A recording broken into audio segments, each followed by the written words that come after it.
This is a short talk between both of us. It's about placemaking in exactly the ways we've just been talking about it, using the assets that we already have to enable a very different model for a city, and using the whole city.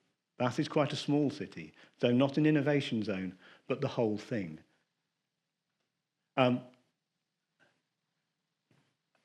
It's absolutely a partnership between us and a series of businesses. So this is a very practical talk.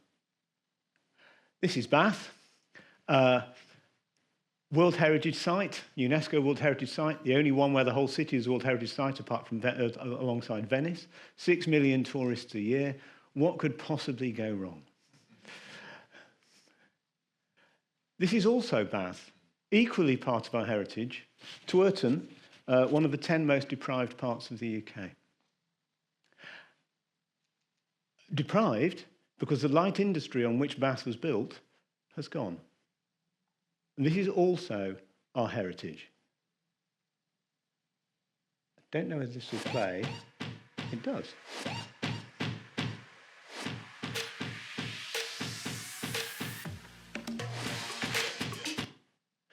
That's Sparkfest.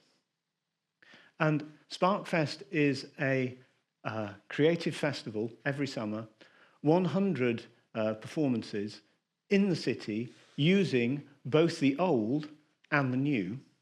And the reason I included it is because it's young people.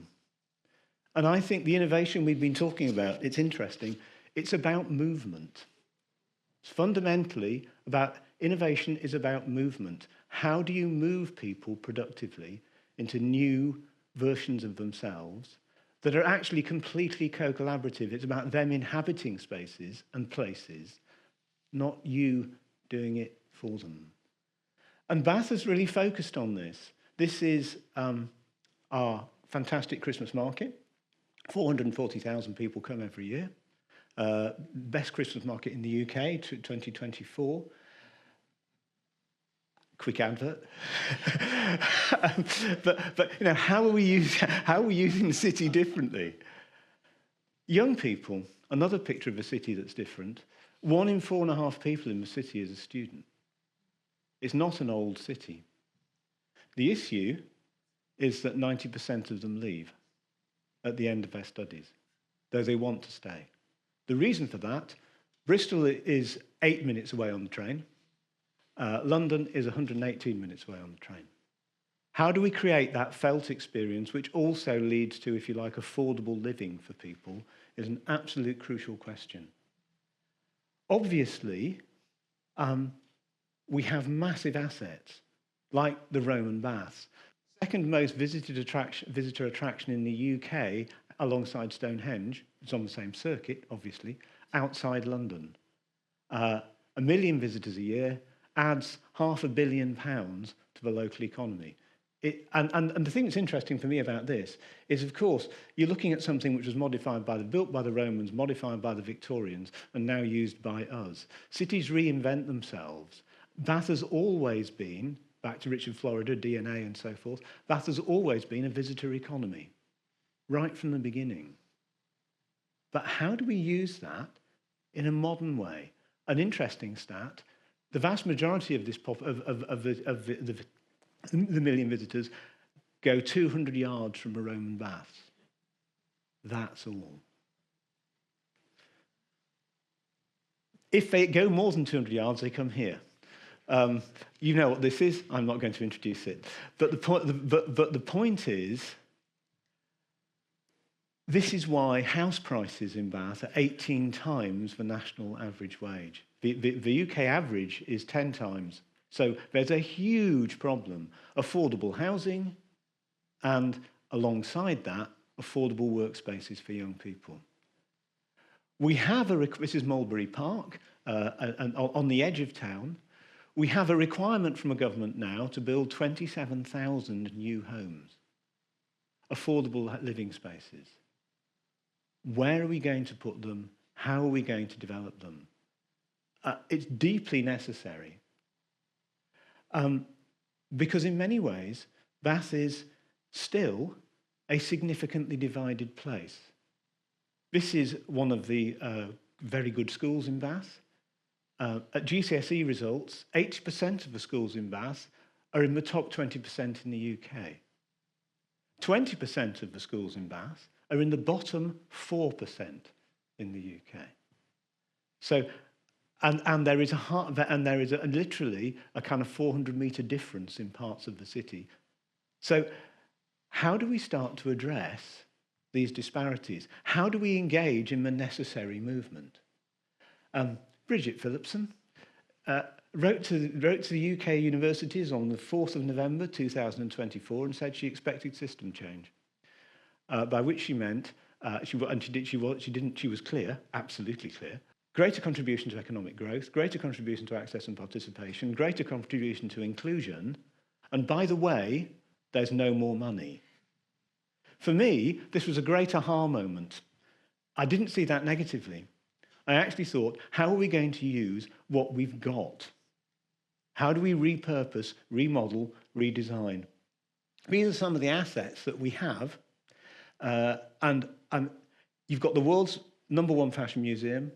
You've got fantastic companies like Rocket Makers.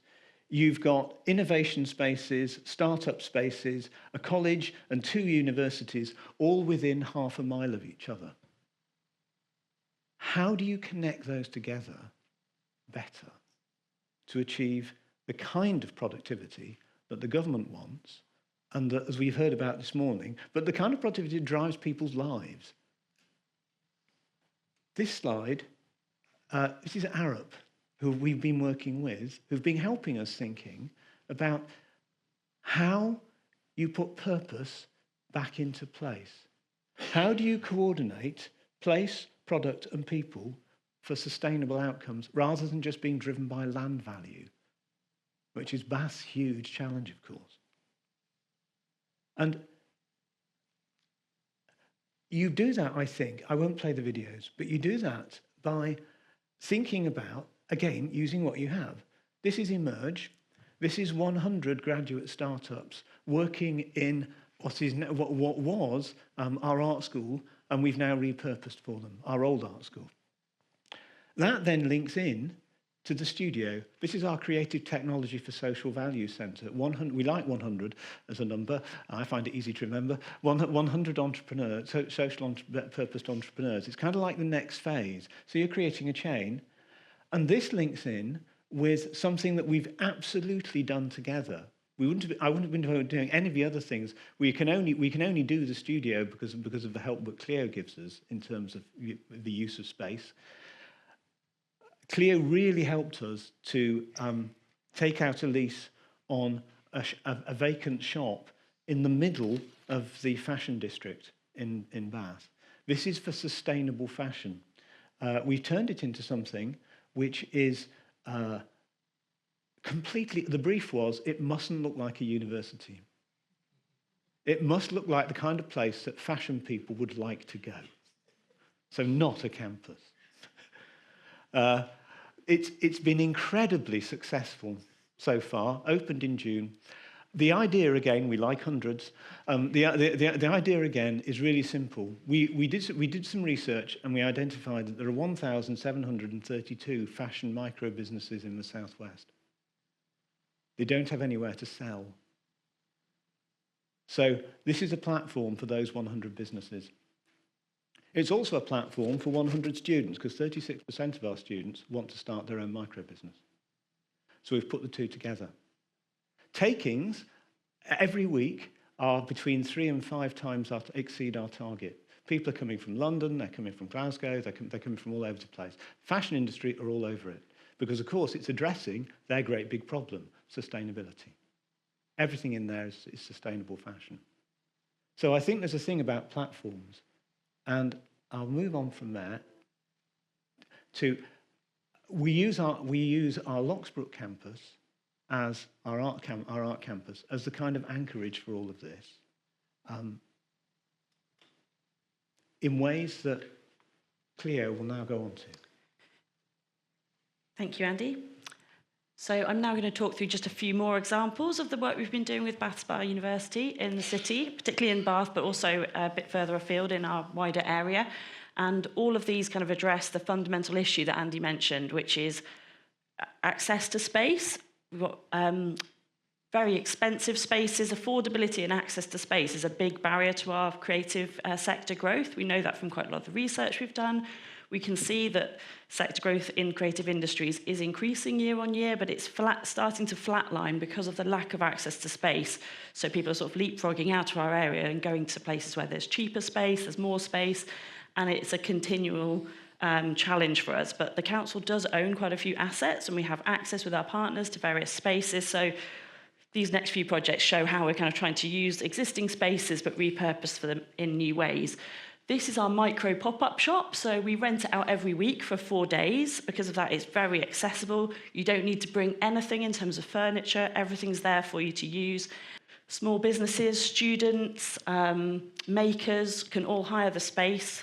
Some of them use it for their digital merchandising, product launches, trialling retail. The majority of the people who use this space have never occupied a physical space before in their business or their emerging business. And they often we encourage them to share the space together. So maybe they're working with other artists, and it's just generated a huge amount of spin-off ideas and projects and lots of sort of meetups between different people who are kind of looking to create interesting products. This next one is we have a lot of quirky spaces. So this is underneath a road. We have this massive undercroft that's never really had a purpose. So we've done some basic works to it and sort of said, what would people like to do in this space? And we've trialled things at the top there. There was a pop-up cinema as part of Bath Film Festival. We've also had immersive arts experiences and art exhibitions in the space. So a space that was kind of previously redundant, bringing it back and seeing how can we actually use this in interesting ways. And the reaction from the public's been amazing. People have really enjoyed kind of going into this subterranean world. This is another project that we've been doing with Bath Spa University and Little Lost Robot Community Interest Company. It started in a small shop, and it's now taken over a large former gym and warehouse in one of our outlying towns, Radstock, in the town centre. And it now hosts, it's aimed at 16 to 24-year-olds, not in education and training, and it's really to get people to try and experiment in creative pursuits, everything from sort of artists, workshops, there's workshop spaces, there's residencies, there's large-scale metalwork, and we have hundreds of young people coming to this space. And already in the first year, 68 people have found work in the creative sector. But its purpose also was to kind of help reanimate a town centre that had nothing for people to do. This is another project we worked on together, which is in a building that's due to be refurbished for the new fashion museum. The upper floors, we haven't managed to rent that out for retail because it doesn't have a frontage. But in this case, we've worked with Fringe Arts Bath for a sort of month-long takeover of the space with 200 artists, 20 curators, taking this really large space and kind of creating this really interesting gallery that thousands of people could then visit. This is one of our large-scale regeneration projects that's kind of tied into all of this work, which is the creation of a new fashion museum for the city of Bath. We have an amazing collection of over 100,000 objects, from film to media and magazines to physical garments, over 400-year span. So it's an amazing collection. And what we're trying to do is leverage the visitor economy, but get different outcomes from it. So we really want this to be a vital local resource for the community, but also for the creative sector and the film industry in particular. And embedded through the design of it is educational outcomes, social impact, and well-being impacts that we want to bring to our residents and our community. So about to go in for planning consent in the new year on that one, so fingers crossed. And then finally, this is one of our future concept ideas for a scheme that's a creative workspace scheme on a backland site that's currently a council car park, and aiming to bring 1,000 square metres of creative workspace for around 50 different businesses into the city centre. But we kind of got impatient with how long this might take, and so we've now started looking at actually can we do some things on the upper floors above shops and properties we already own to kind of trial the concept earlier. So yeah, watch this space for that one. That's something we're hoping to bring forward together. So we've talked about spaces, we've talked about place in the sense that we were listening earlier this morning. And we've also, I think, talked quite a lot about time and the need for collaboration over time. Just want to close. This is a project that we did together, but also with the University of Bath and with Bath College and with 70 businesses. It's called Forward, and it's about how do you create learning opportunities, short-scale learning opportunities that are both, if you like, both horizontal and vertical. I got this idea from Aalto University in Finland. It's not my own. But I think that's quite interesting. Back to the conversation yesterday about, is innovation, or is it actually just doing something well that we've seen and other people are doing? Had fantastic outcomes across those disciplines. And it enabled us to have really meaningful collisions between lots of conversation about relationships, innovation and skills this morning. How do those things actually collide? We did that superbly well. The kicker in the story is that because it was different, there's no long-term funding for it. And we need to get over that, because these things produce fantastic outcomes, much better outcomes than the ones we would have had by the conventional routes. And that matters because we are designing for people who otherwise are not in education. 85% of the 2035 workforce are already here.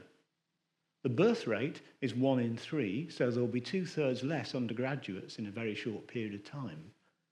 Our productivity challenge is, how do we work for the people of our country who, in fact, are largely currently not in university or college education? And we have to design different models. And that has to include linking up with, these are the inclusion projects that one of which Cleo was talking about. There's a fantastic network across the Southwest. They're already connected together in practice, but not in funding. And we need to pull these things together through practical, to go back to our starting point, through productive movement. Feels to me like it's about how do we shift balances and dials, bring people into spaces they don't normally occupy, enable people to move out of spaces that they're currently stuck in. I think hopefully, this chimes in with the things you've already heard. Thank you ever so much.